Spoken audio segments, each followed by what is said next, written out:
Մենք ապրում ենք այնպիսի ժամանակներում, երբ մարդկանց սրտերը լցված են բարկությամբ, վախով և ներքին պայքարով։ Աշխարհը օրեցօր ավելի սառն է դառնում։ Մարդիկ ավելի հեշտ են վիրավորվում, դատում և ցավ պատճառում միմյանց։ Եվ հենց այսպիսի ժամանակներում սատանան հատկապես փորձում է կործանել մարդուն բարկության միջոցով։ Բարկությունը կարող է գալ յուրաքանչյուր մարդու կյանք, բայց վտանգը սկսվում է այն ժամանակ,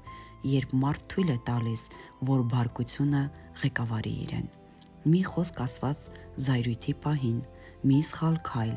մի որոշում ընդունված բարկության մեջ կարող է կործանել հարաբերություններ, ընտանիքներ, ճակատագրեր և նույնիսկ կյանքեր։ Դրա համար Տերը մեզ զգուշացնում է.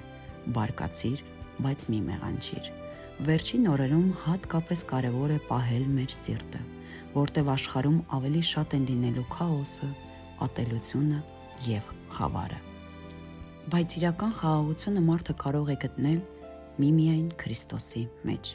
ոչ մարդկանց մեջ, ոչ փողի և ոչ էլ այս աշխարհում, այլ միայն Տեր Հիսուս Քրիստոսի մեջ։ Եկեք աղոթենք։ Տեր Հիսուս Քրիստոս, ես գալիս եմ քո առաջ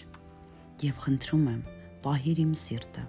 մի թող որ բարկությունը կուրացնի ինձ և տանի դեպի մեղք։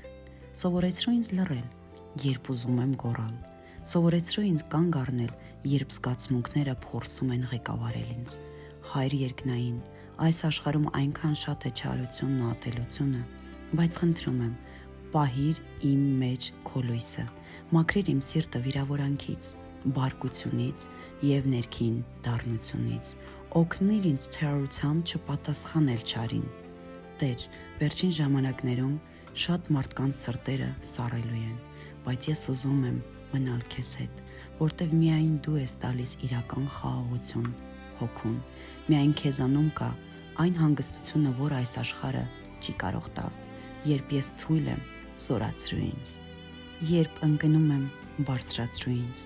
Երբ ներսումս փոթորիկ է,